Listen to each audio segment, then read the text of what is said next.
بسم الله الرحمن الرحيم.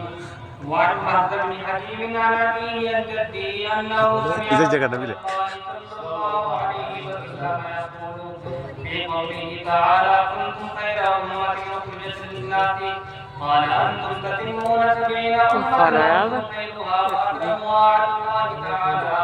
رواه الترمذي وابن ماجه والدارمي. وقال الترمذي: هذا حديث حسن. قال مؤلف الكتاب: الحمد لله رب العالمين والصلاة والسلام على سيد الأنبياء والمرسلين سيدنا ومولانا محمد وعلى آله وصحبه أجمعين. أما بعد، فإن أصدق الحديث كتاب الله وأحسن الهدي هدي محمد صلى الله عليه وسلم وخير الأمور عوامها وشر الأمور محدثاتها وكل محدثة بدعة. وبسندنا إلى الإمام الخطيب التبريزي رحمه الله تعالى أنه قال: عن باز بن حكيم عن أبيه عن جده رضي الله تعالى عنه وعنهم أنه سمع رسول الله صلى الله عليه وسلم يقول في قوله تعالى: كنتم خير أمة أخرجت للناس قال أنتم تتمون 70 أمة أنتم خيرها وأكرمها على الله تعالى. عزیز طلباء، معزز حاضرین، بزرگوں اور دوستوں، یہ آپ کے فرد عزیز مدرسہ نافع العلوم قرآن کے منتہی درجہ کے طلباء نے مشکات المصابیح جو حدیث شریف کا بہت جامع اور نفع بخش مجموعہ ہے، اس کی آخری حدیث پڑھی. یہ آخری باب کتاب الفضائل کا باب ثواب حاجی الامہ، اس میں امت محمدیہ کے فضیلت بیان کی گئی ہے. اللہ تبارک و تعالی نے ہمارے آقا و مولا محمد رسول اللہ صلی اللہ علیہ وسلم کو تمام نبیوں میں افضل بنایا، چونکہ پچھلے نبیوں کی نبوتیں ہمارے آقا صلی اللہ علیہ وسلم کی نبوت کے لیے تمہید تھی، اور محمد ہمارے آقا صلی اللہ علیہ وسلم خاتم النبیین ہیں، افضل الانبیاء ہیں. اسی وجہ سے آپ کی امت بھی تمام امتوں میں سب سے افضل ہے. چنانچہ اس امت محمدیہ کے فضائل کے تعلق سے ہمارے طلباء نے بہت سی حدیثیں پڑھی. یہ آخری حدیث ہے جس کے راوی باز بن حکیم ہے. وہ روایت کرتے ہیں اپنے والد حکیم بن معاویہ سے، اور وہ روایت کرتے ہیں باز کے دادا، اپنے دادا سے نہیں. باز بن حکیم روایت کرتے ہیں اپنے والد حکیم سے، اور حکیم روایت کرتے ہیں باز کے دادا یعنی اپنے ابا معاویہ بن حیدر الجوہری رضی اللہ تعالیٰ عنہ سے کہ رسول اللہ صلی اللہ علیہ وسلم سے انہوں نے یہ فرماتے ہوئے سنا. اللہ تعالیٰ کے ارشاد کنتم خیر امۃ اخرجت للناس کی تفسیر کے سلسلے میں کہ آمد صلی اللہ علیہ وسلم نے ارشاد فرمایا: انتم تتمون 70 امہ، تم 70 امت مکمل کرو گے، تم 70 امت مکمل کرو گے، تم ان میں سب سے بہتر اور اللہ کے نزدیک سب سے زیادہ مکرم ہوگے. اس میں انتم تتمون 70 امت، 70 امت مکمل کرو گے کا کیا مطلب ہے؟ اس کا ایک مطلب تو یہ ہے کہ 70ویں امت 70 امت مکمل کرو گے، یعنی تم پر آ کر امتیں تو بہت مبعوث ہوئی، اللہ نے بہت سی امتیں بھیجی پیدا کی. 70 کا عدد تمہارے اوپر مکمل ہوگا. اس سے پہلے 69 امتیں گزر چکی ہیں. سوال یہ ہے کہ انبیاء تو بہت آئے، امتیں بھی بہت آئیں، تو یہ 70 امت کیسے ہوئی؟ 70 سے زیادہ امتیں ہوئی. تو اس کا ایک جواب یہی ہے کہ یہ 70 سے مراد یعنی یہ اولو العزم جو بڑے بڑے انبیاء، صاحب شریعت انبیاء، جلیل القدر انبیاء جو تھے ان کی امتیں مراد ہیں، ہر نبی کی امت مراد نہیں ہے۔ بعض دفعہ بلکہ ایسا بھی ہوا کہ ایک جلیل القدر نبی پیغمبر کے دور میں اور بھی انبیاء ان کے کام کو آگے بڑھانے کے لیے بھیجے گئے، اور ایک نبی کے جانے کے بعد دوسرا نبی، اس کے جانے کے بعد تیسرا نبی، پھر چند انبیاء کے بعد پھر کوئی رسول عظیم الشان رسول بھیجا جاتا تھا۔ تو صاحب شریعت جو انبیاء ہیں جن کو رسول کہا جاتا ہے وہ ان کی امتیں مراد ہیں،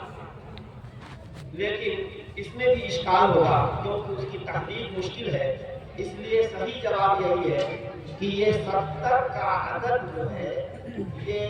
کثرت کو بتانے کے لیے ہوتا ہے۔ عام محاورے میں بولتے ہیں 70 مرتبہ تمہارے گھر آ لیا تم ملے نہیں، 70 مرتبہ میں وہاں گیا، تو مطلب یہ ہوتا ہے بہت دفعہ جب کسی چیز کی کثرت بتانی ہوتی ہے تو اس کے لیے 70 کا لفظ استعمال ہوتا ہے۔ خود اللہ پاک نے قرآن کریم میں منافقین کے لیے دعا کرنے کے سلسلے میں فرمایا کہ ان تستغفر لهم 70 مرة فلن يغفر الله لهم، کہ اگر منافقین کے لیے آپ 70 مرتبہ بھی استغفار کریں گے تب بھی اللہ انہیں معاف نہیں کرے گا، تو کیا 70 مرتبہ استغفار کرنے پر معافی ہو جائے گا؟ ظاہر ہے کہ یہ 70 کی تعداد تحدید کے لیے نہیں ہے بلکہ یہ تقسیم کے لیے ہے، چاہے کہ تم ان کے لیے استغفار کرو، یہ اعلی درجے کے کافی ہیں اور اللہ کے ہاں ان کی کوئی مغفرت نہیں ہے، کوئی معافی نہیں ہے۔ تو جیسے قرآن کریم میں 70 کا کثرت کے لیے ہے، اسی طریقے سے یہاں بھی کہ مطلب یہ ہے کہ انتم تتمون 70 امتا،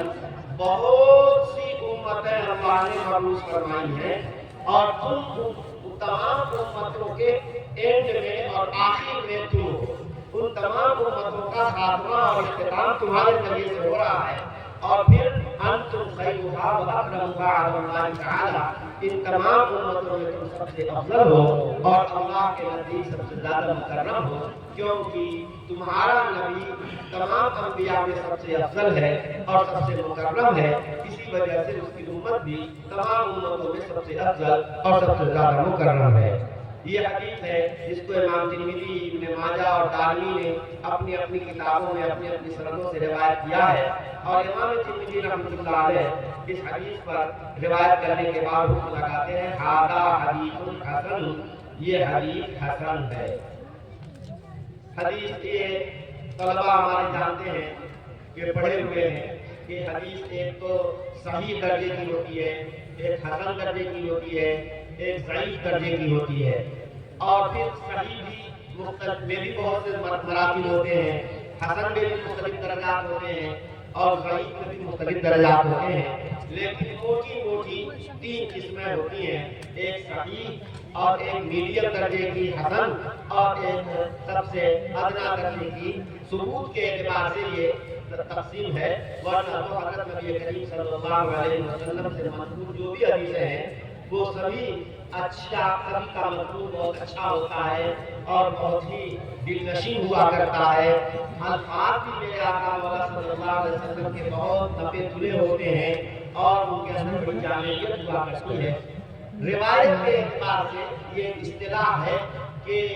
بیچ میں روایت کرنے والے راوی اگر سب جو ہیں اعلیٰ درجے کے ثقہ قابل اعتماد ہیں تو کہا جاتا ہے کہ حدیث صحیح ہے، اور اگر ایک آدھے راوی کے اندر کچھ کمزوری ہو حافظے میں، یاد رکھنے میں، تو اس کے بارے میں کہا جاتا ہے اس کی حدیث حسن ہو گئی ہے، اور اگر تازہ حافظہ کمزور ہے تو کہا جاتا ہے کہ وہ حدیث ضعیف ہے۔ یہ ہمارے بچے جانتے ہیں، تو کیونکہ عام لوگ بھی موجود ہیں اس لیے میں ان کو سمجھنے کے لیے تھوڑی سی بات میں نے یہاں کر دی۔ بہرحال میرے دوستو، آگے یہ خطبہ جیسے شروع میں خطبہ ہوتا ہے نا، اور ایسے ہی آخر میں ایک اختتامیہ ہے، اس کو بھی پڑھنا چاہیے۔ قال مؤلف الکتاب شکر اللہ سعیہ وأتم عليه نعمته قد وقع الفراغ من جميع الأحاديث النبوية على صاحبها الصلاة والسلام آخر يوم الجمعة في رمضان عند رؤية هلال شوال سنة 37 و700 بحمد الله وحسن توفيقه والحمد لله رب العالمين والصلاة والسلام على رسوله محمد وآله وأصحابه أجمعين. مصنف کتاب علامہ خطیب تبریزی رحمۃ اللہ علیہ فرماتے ہیں اللہ ان کی اس محنت کو قبول فرمائے اور ان پر اپنی نعمت مکمل کرے. کہتے ہیں کہ یہ جو نبی پاک صلی اللہ علیہ وسلم کی مبارک حدیثوں کو میں نے اس مجموعے میں جمع کیا، اس کام سے فراغت جو حاصل ہوئی وہ سن 737 ہجری کے شوال کا چاند دیکھنے کے وقت، یعنی رمضان کے بعد، رمضان گزر کر کے جب شوال کا چاند نظر آنے والا نظر آ گیا تھا، اس وقت یہ شام کے وقت جمعہ کے دن آخری گھڑی میں یہ کتاب پوری ہوئی ہے. اور جمعہ کے دن جو ہوتی ہے، جمعہ کا دن، اس میں ایک ساعت ہے، گھڑی ہے. اس میں حدیث پاک میں آتا ہے کہ کوئی بھی بندہ اس گھڑی میں اللہ سے